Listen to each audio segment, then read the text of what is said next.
Universitas Sriwijaya. Saya Mira Rahmawati dari Universitas Sriwijaya. Saya Anggi Septiani dari Universitas Sriwijaya. Tujuan pembelajaran, mahasiswa mampu merancang tahapan cloning. Prosedur proyek: 1. Carilah dan pahami materi tentang cloning. 2. Carilah dan pahami materi tentang scanning. 3. Carilah dan pahami materi tentang tahapan cloning. 4. Edit video yang didapat dengan semenarik mungkin.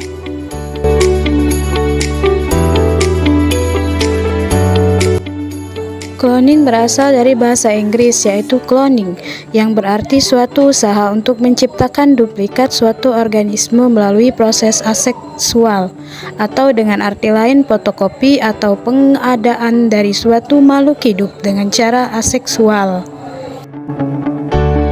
Hasil cloning adalah klon. Klon dapat diartikan sebagai kumpulan organisme baik tanaman maupun hewan yang mengandung perangkat gen yang sama. Proses perbanyakan salinan DNA interest disebut dengan cloning gen.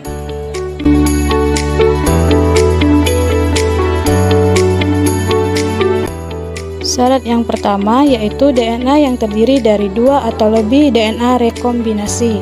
Yang kedua, sumber DNA.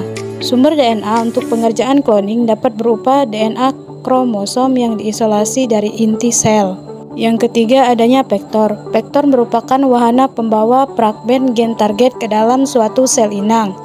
Persyaratan utama suatu molekul DNA dapat digunakan sebagai vektor, antara lain harus mampu disisipi DNA asing. Vektor yang sering digunakan untuk penelitian cloning dalam sel bakteri adalah virus dan plasmid. Yang keempat, enzim endonuklease restriksi. Yang diisolasi dari bakteri merupakan enzim yang dapat memotong ikatan fosfodiester untaian DNA asing pada sekuen pengenalan yang spesifik. Yang kelima, enzim ligase. Enzim merupakan mengkatalis reaksi pembentukan kembali ikatan fosfodiester antara potongan fragmen DNA atau RNA berujung kohesif yang saling berkomplemen. Hasil pemotongan dengan enzim ligase, enzim yang restriksi. Yang terakhir, adanya sel inang. Bakteri seperti E. coli merupakan mikroorganisme yang sangat bermanfaat dalam cloning karena memiliki karakteristik ideal sebagai sel inang bagi gen yang akan dikloning, antara lain mudah dimanipulasi, mampu tumbuh dengan cepat dan stabil pada medium kultur biasa, non-patogen, serta dapat ditransformasi DNA asing. Adapun tujuan dari cloning yaitu memperbanyak dan mengisolasi DNA yang disisipkan pada DNA vektor. Tujuan lain dari cloning yang pertama, 1. Menentukan urutan basa nukleotida penyusun gen tersebut. 2. Menganalisis atau mengidentifikasi urutan basa nukleotida pengendali gen tersebut. 3. Mempelajari fungsi RNA, protein, enzim yang disandi. 4. Mengidentifikasi mutasi yang terjadi pada kecacatan gen yang mengakibatkan penyakit bawaan. Yang kelima, merekayasa organisme untuk tujuan tertentu, misalnya memproduksi insulin, ketahanan terhadap hama. Berikut yaitu bahan yang digunakan untuk cloning gen dan fungsinya, bisa dilihat pada gambar berikut.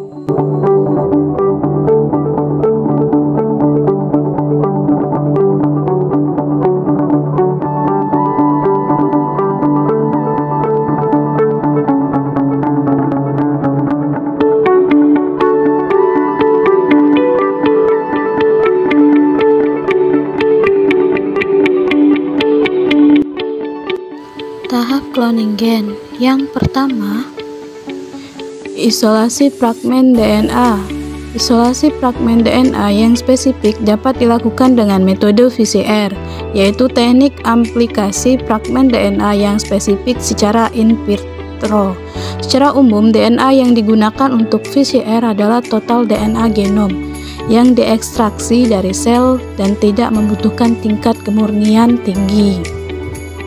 Yang kedua, penyisipan fragmen DNA ke dalam vektor.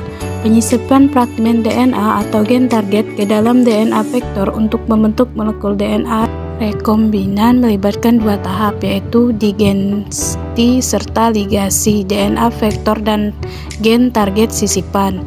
Vektor dan sisipan didigesti dengan enzim restriksi yang sama sehingga keduanya memiliki potongan kohesif serupa yang akan saling berlekatan.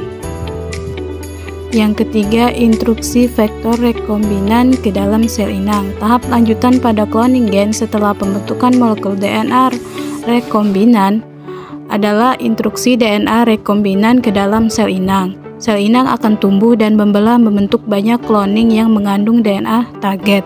Introduksi DNA vektor plasmid yang mengandung gen sisipan ke dalam sel inang bakteri disebut transformasi, sedangkan introduksi vektor virus dinamakan transveksi.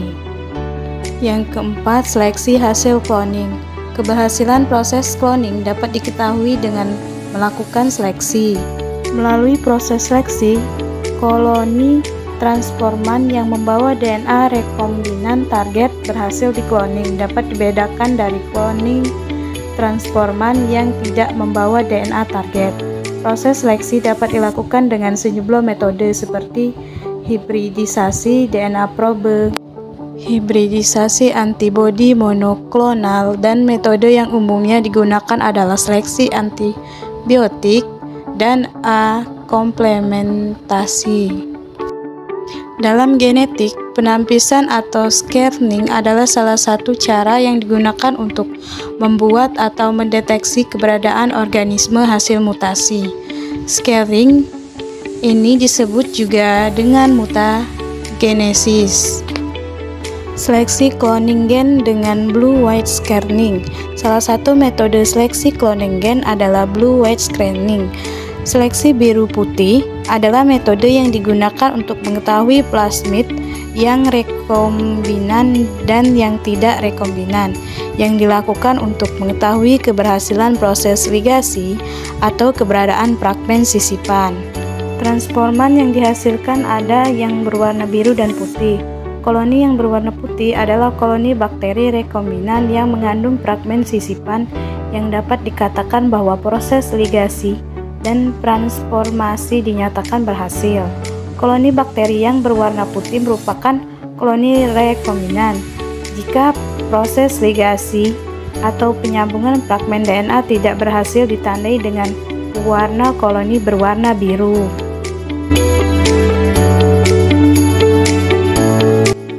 Cloning adalah perbanyakan sel atau organisme secara aseksual. Hasil cloning adalah klon, yakni populasi yang berasal dari satu sel atau organisme yang mempunyai rangkaian kromosom yang sama dan sifat yang identik dengan induk asalnya. Proses perbanyakan salinan DNA inters disebut dengan cloning gen. Cloning gen dilakukan untuk menyalin suatu gen untuk mendapatkan sifat unggul tertentu dari suatu spesies. Syarat-syarat cloning gen yaitu DNA yang terdiri dari dua atau lebih DNA rekombinan, sumber DNA, adanya vektor, enzim endonuklease restriksi, enzim ligase, dan adanya sel inang.